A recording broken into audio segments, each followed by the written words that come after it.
खुलुमबाय स्टुडियाव आंखिनि खां ब्रह्म जुमदुवार दखरा एबसुआ मुंख्लं जसेफ बसुमतारिनि जिथि मुंख्लं गोसोखां जोलुर बादायलायनाय खुंफुंनो साखाफारा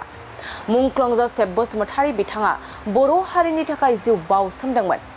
बेखौनो नोजोर होनानै हारिनि इयुन जोलैफोरखौ गोसोखांहोनो थाखाय जुमदुवार दखरा दुलाराय बर' फरायसा आफादा मुंख्लं जसेफ बसुमतारिनि जिथि मुंख्लं गोसोखां जोलुर बादायलायनाय खुंफुंनो साखाफारा जादों गुबुन गुबुन बोसोरफोराव खुंबोनाय बायदि देग्लायबो जिथि मुंख्लं जसेफ बसुमतारिनि गोसोखां जोलुर बादायलायनायखौ सानथामनि थाखाय फैगौ सेप्तेम्बर दाननि 28, 29 आरो 30 सेप्तेम्बरसिम सानथामनि हाबाफारि लानानै खासियाबारिनि आर'नाइ गेवलां गेलेग्रा फोथाराव खुंफुंनो साखाफारा जानायखौ जों नुनो मोन्दों मख'जाथावदि बे जोलुर गेलेनाय बादायलायनाय हाबाफारियाव गासै 9 टीमफ्रा मैखोमै बाहागो लागोन बेजोंनो लोगोसे जुमदुवार दखरा दुलाराय बर' फरायसा आफादनि आफादगिरि बिनन्जय बसुमतारिया रायजो राजाफोरखौ बयखौबो बे हाबाफारियाव फैनानै बाहागो लाफैनो थाखाय हांख्रायहरदों जुमदुवार दखरा दुलाराय बर' फरायसा आफादनि जानानै साफ्रोमबो जे निउस पर्टेल नायगिरि बिथांमोननिसिम रायजो राजा नोंथांमोननिसिम जुमदुवार दखरा दुलाराय बर' फरायसा आफादनि जानानै आङो गाहाम सिबिनाय अनसायनायखौ आङो बावहरग्रोबाय जुमदुवार दखरा दुलाराय बर' फरायसा आफाद हिसाबै जोंहा मोनसे थांखि लाखानाय बादि फैगौ 28, 29, 30 बे सानथामनि हाबाफारिनि गेजेरजों बे जागोन जायगाया जाहैबाय खासियाबारि दालाइसानि सिङाव थानाय जे आर'नाइ क्लाब दङ बे क्लाबनि जे गेलेग्रा फोथार खासियाबारि बाजारनि साखाथियावनो थानाय बे फिल्डआवनो बे मेट्सआ जागोन मोनसे नायजाथाव आरो मेहेरगोनां जोङो फुटबल मेट्स जोङो खुंनो नागिरदों बे फुटबल मेट्सखौ जोङो जोंनि दखरानि सिङाव थानाय जाय बिथाङा हारिनि थाखाय बै समाव हारिनि थामोनथा रैखाथिनि थाखाय जाय बिथाङा मुंख्लं जाबाय मुंख्लं जसेफ बसुमतारि बिथांनि मुङाव जोङो 10थि खेबनि थाखाय बे फुटबल मेट्सखौ जोङो बे हाबाफारिखौ लादों बियो 28, 29, 30आव बियो जागोन जागायजेननाय हाबाफारियाव जोंहा बियो जोङो 12 रिंगानिफ्रायनो बेबायदि जों हाबाफारिखौ लादों मानोना बियो अपेनिं सेरेमनि बियो जागोनखाय दुलाराय बर' फरायसा आफादनि जायहा लोगो गाहाय नेहाथारि दिनेश ब्रह्म मानगोनां सार बिथाङा बेयाव बाहागो लाफैगोन लोगोसेयै बेयावहाय जोबनाय फारसे जेब्लानाखि 30 सेप्तेम्बर बेयावहाय फाइनाल मेट्सआ जागोन जोंनि दुलाराय बर' फरायसा आफादनि मानिजाथाव आफादगिरि दिपेन बर' सार बिथाङा बे जोबनाय फारसे हाबाफारियाव क्लजिं सेरेमनियाव फाइनाल मेट्सआव बिथाङा बाहागो लाफैगोन नंखायनो आङो बेखौनो रायजो राजा बिथांमोननिसिम आङो खावलायनो सानदों जाहाथे जोंनि नैबे हाबाफारिया रायजो राजानि मददनि गेजेरजों आरो साफ्रोमबो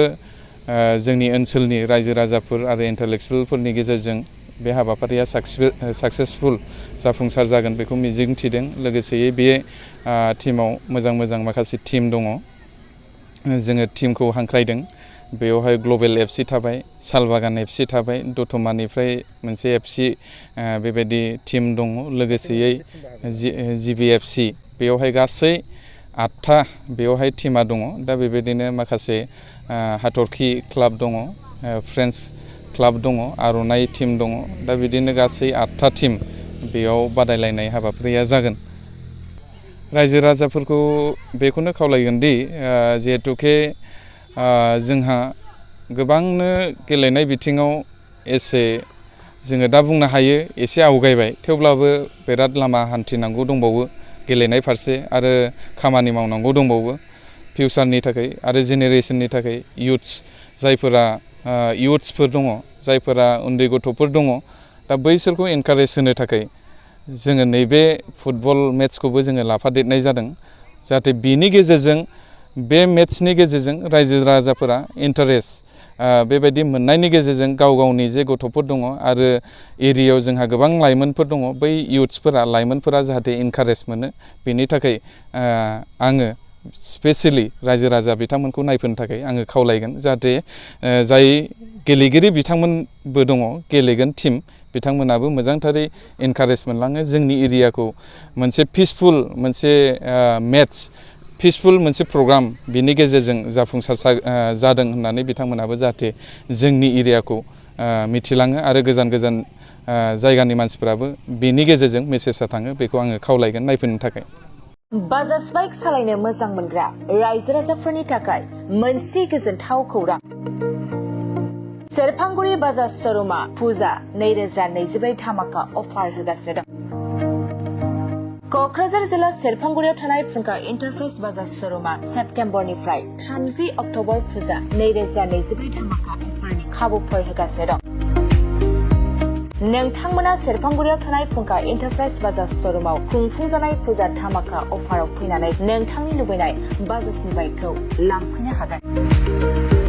रायजो राजाफोरनो फुंखा इन्टारप्राइज बाजाज श'रुमा लाबोनाय अफारफ्रानो जाबाय 5 litre petrol free pressure cooker free helmet एक्सचेन्जनि एभेलेबल लोगोसे केस होनानै बाइक बायगिरिफोरनो 1000 रां केसबेक हरफिननाय जागोन आरो बाइक बायगिरिफोरनो फ्रि लटारि कुपनबो हरनाय जागोन। बे लटारि कुपनाव जाखाङोब्ला washing machine refrigerator android TV smart watch आरो एन्ड्रइड फन बेफोर मोनबा प्राइजफोरखौ मोननो हागोन। नोंथाङा आबुङै मिथिबावनो थाखाय 6038 171 91 9101 598021 आरो 9101 547892 जानबुं नाम्बाराव खौरां लाहरनो हागोन।